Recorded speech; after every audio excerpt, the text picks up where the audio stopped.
लोकसभेच्या निवडणुकीच्या निमित्तानं या ठिकाणी आपला आशीर्वाद घेण्यासाठी आलेले आपल्या शिरूर लोकसभा मतदारसंघाचे कार्यसम्राट खासदार माननीय शिवाजीराव आढळराव पाटील, त्याचबरोबर त्यांच्या समोर आलेल्या आपल्या जुन्नर तालुक्याचे रणरागिणी आशाताई बुचके, माऊलीशेठ खंडागे, त्याचबरोबर सर्वच सन्माननीय व्यासपीठ राजेभाऊ गुंजाळ, जेवण बोडगे, आमच्या पटलबाजून आलेले पांडुशेठ गाडेकर असतील, राजू वाहेर असतील, आमचे आनंद बेलकर असतील, आमच्या पिंपरे गावाने बरीचशी मंडळी आले, भाऊ दाते आहेत, भाऊ दाते आहेत, रंगनाथ आहेर आहे आणि आपण सर्वजण या ठिकाणी बेले गावातील बाजाराच्या निमित्तानं वाडी वस्तीवरून जमलेले सर्व ग्रामस्थ मंडळी, बेले गावातील सर्व ग्रामस्थ मंडळी आणि सर्व सेना बीजेपीचे सर्व कार्यकर्ते मंडळी या ठिकाणी सन्माननीय आढळरावांनी यापूर्वी तर हात मारलेलीच आहे.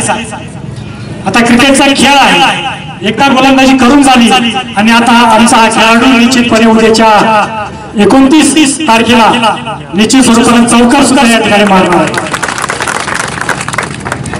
फार लबाडीचं आता तुम्ही पाहताय की मागच्या काळामध्ये काँग्रेसचं सरकार होतं, 7 वर्ष ह्या लोकांनी भोगली, मध्ये परत 5 वर्ष बीजेपीचं सरकार आलं, परंतु सन्माननीय अटल बिहारी वाजपेयींना त्यांनी व्यवस्थित काम करून नाही दिलं आणि त्यानंतर पुन्हा 15 वर्ष हे काँग्रेस राष्ट्रवादीचं सरकार केंद्रात असेल राज्यात असेल यांनी या ठिकाणी काम केलं आणि त्यांच्या कामाची पद्धत बघा आणि आत्ताच्या 5 वर्ष चाललेल्या कामाची बघा. सन्माननीय आढळराव पाटील यावेळेस त्यांच्यावर बऱ्याचशा विरोधी पक्षांनी टीका केली की भेटत नाही, काम करत नाही. गेल्या 10 वर्ष 2 पंचवार्षिक हा माणूस खासदार असताना त्या ठिकाणी सरकार काँग्रेसचं होतं, केंद्रामध्ये राज्यात राष्ट्रवादी काँग्रेसचं होतं, त्या लोकांनी ह्या भल्या माणसाला काम करू दिलं नाही. मला त्या गोष्टीचा अनुभव आहे, मी सुद्धा त्यांच्या जेवण आणण्यासारखं इकडे आलेलो, परंतु गुरुपेक्षा मी थोडं लवकर आलो. भले ते म्हटले मला सोडून गेला, परंतु ठीक आहे मी तुम्हाला थोडं लवकर सोडून गेलो, पण तुम्ही पण माझ्या पाठीपाठी आले, चला तुम्ही आता आमच्या बरोबर सर्व काम करताय. परंतु निश्चित स्वरूपानं चांगल्या पद्धतीने काम करणार आहे शिवसेना बीजेपी सरकार. खऱ्या पद्धतीनं विकासाची गंगा या महाराष्ट्रामध्ये आणि या देशाचा चेहरा बदलण्याचं जर काम कोणी केलं असेल तर ते सेना बीजेपीच्या सरकारने केले. आजच्या घडीला नरेंद्र मोदी साहेब असतील, देवेंद्र फडणवीस साहेब असतील, चांगल्या पद्धतीने 18 तास 20 तास त्या ठिकाणी देशाची सेवा करतात, प्रशासनाचं काम करतात.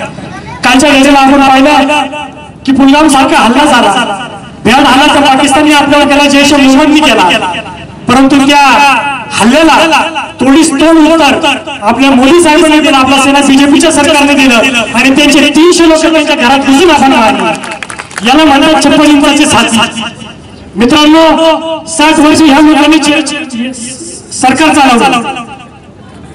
जम्मू काश्मीरचं तर गोष्ट वेगळी, या घटना कायम घडत असतात आणि जम्मू काश्मीरचा मुद्दा पंडित जवाहरलाल नेहरू पहिल्यापासून या देशाची वाटच लावलेली आहे आणि तो मुद्दा असंच भिजत ठेवलेला आहे, पद्धतशीर राजकारण करता म्हणून भिजत ठेवलेला आहे. तिथं तर या दहशतवादाच्या घटना कायमस्वरूपी होतच असतात. परंतु आपल्याला आठवत आहे मुंबईमध्ये सुद्धा काँग्रेस राष्ट्रवादीच्या काळामध्ये दहशतवादी हल्ला झाला, ताज हॉटेलवर हल्ला झाला, 107 नागरिक त्या ठिकाणी मारले गेले, आमचे 12 अधिकारी त्या ठिकाणी बळी पडले.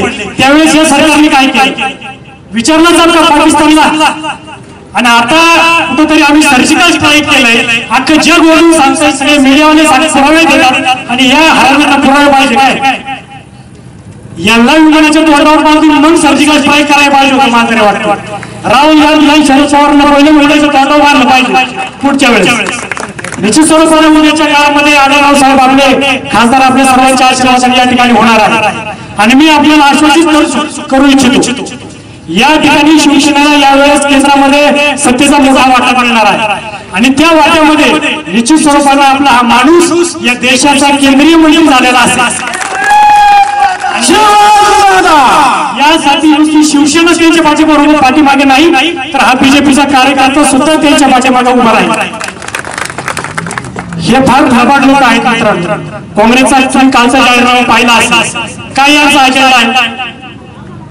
या अजेंड्यामध्ये त्यांनी स्पष्ट सांगितलं की या देशाच्या जो देशद्रोह करील त्या कायद्याला थोडीशी सूट देईल.